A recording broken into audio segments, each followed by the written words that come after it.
Hey guys, Chris of the Polish Geek, and welcome to another movie review, a review of Karate Kid Legends, because if you've been following me on this channel, you know I really love Cobra Kai. I think it's an amazing show, one of the best modern Western shows ever. I love Cobra Kai, and I do enjoy Karate Kid movies. I mean, like, they've never been particularly special to me. I only became like a fan of them after the Cobra Kai show. Before that, I just thought they were like quite good 80s movies, but never was particularly like, they never were among my favorites, if you know what I mean. But then Cobra Kai basically made me so invested in this universe, so I was really looking forward to Karate Kid Legends, especially that the minute they announced that Ralph Macchio as Daniel Larusso and Jackie Chan as Mr. Han are both returning, and even though I was never a huge fan of 2010 remake, I thought that, fusing the two Cobra Kai universes together is a good idea. Like, sure, 2010 remake, because 2010 remake was originally claimed to take place in an entirely different universe, but I thought that, like, why not just fuse it into a Cobra Kai franchise? Like, why not? So, yeah, I thought that fusing the two together was a really good idea, and I was so excited to see Mr. Han and Daniel LaRusso interact and all that, and how they tie in the two universes together. But at the end of the day, if that's what you're also very much hoping the movie would do, then then you're bound to be massively disappointed. Like, maybe I wasn't, because I already knew that would be the case after hearing all the reviews, but yes, if you were hoping to expand on a Cobra Kai universe and maybe actually fuse the two franchises together and make references to both Cobra Kai and 2010 remake and all that, if that's what you're hoping for, which is something I was very much hoping for as this movie was being made, then this is decidedly not it, actually. In fact, the minute actually Mr. Han and Daniel LaRusso, they come in the picture like at the last third of the movie, but the minute they come in the picture and start training the new main character, Lee Chong, this is actually when the movie is at its worst and falls apart, actually.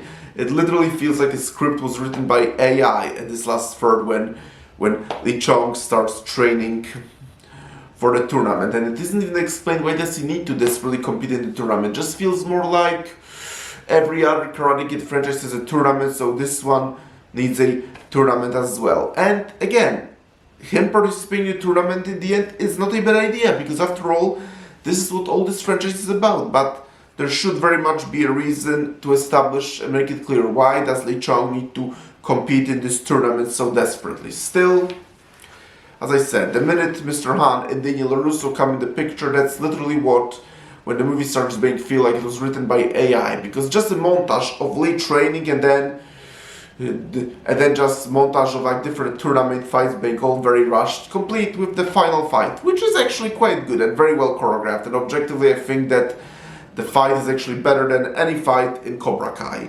actually.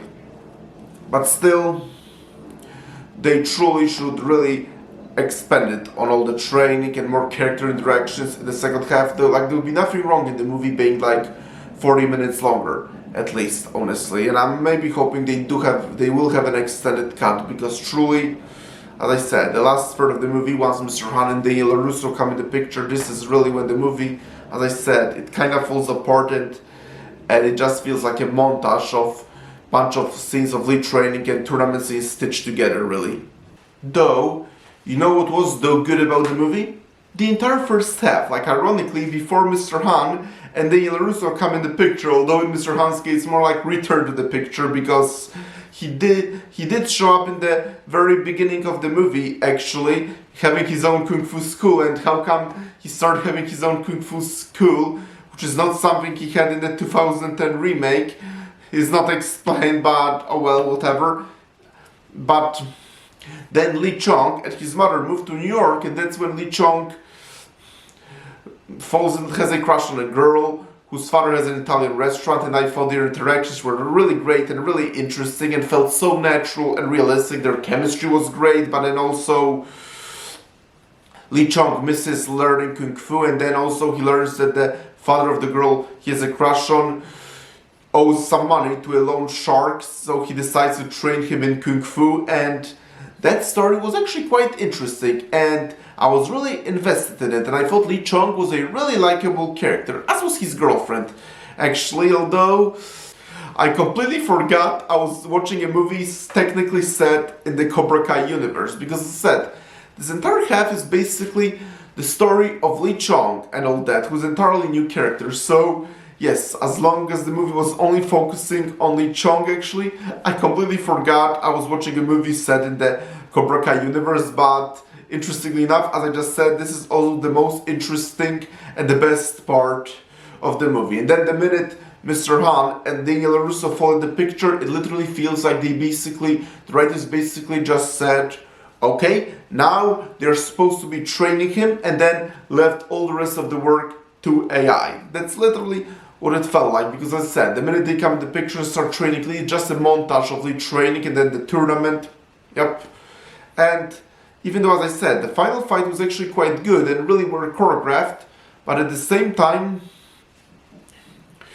the villain that Lee is fighting, his rival actually, before that he only had like 2 scenes, and he was kind of a jerk in those 2 scenes, so you very much, and as I said, Lee is a likable character, so you very much are rooting for Lee to win the fight, but I really think more scenes of them interacting would also be really beneficial, because it's like when Lee wins the fight, it's like hard to cheer. I mean, like, you do cheer for Lee, but it's hard to cheer that the other guy lost, because you just know so little about him, actually. And that also falls into another trap that ultimately all the Karate Kid Legends movie fell in, and this one unfortunately falls too. The minute Lee wins the tournament, it's just like when it just absolute ending and credits, because that was actually one of the biggest issues I had with all the Karate Kid movies. It's like the minute the main character, like how Daniel won against Johnny Lawrence the first movie, then gets chosen Taguchi, and then Mike Barnes in the third movie. Like the minute the main character wins the tournament, it's just like immediately credits roll without any actual resolution. And yes, the movie very much falls in that trap. But considering that's basically what very much happened in all the other Karate Kid movies, I can actually kind of look past that. And what was also quite good about the movie is the cinematography. Like, yeah, I really like the cinematography in this movie.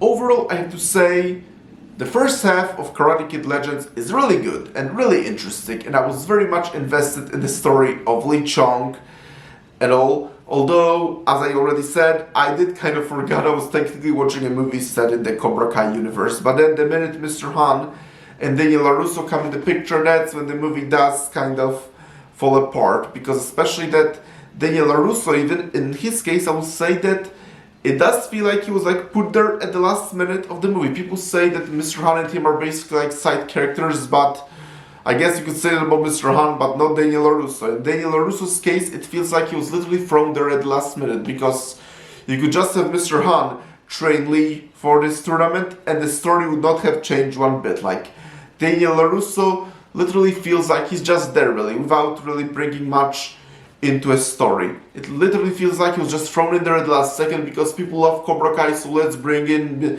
Daniel Larusso there. Yep, that's what it literally feels like. So, ultimately, Karate Kid Legends is not what they were promoting it would be, and certainly not what I hoped it would be, which is, as I said, basically expanding more on the legacy of Mr. Miyagi and combining the two original, and combining Cobra Kai and 2010 remake into one continuity. That's certainly not it. Although, ultimately, it's a story of Lee Chong with Daniel Larusso and Mr. Han as his mentors. And when the movie actually focuses on Lee Chong and his character growth, that's when the movie is at its best.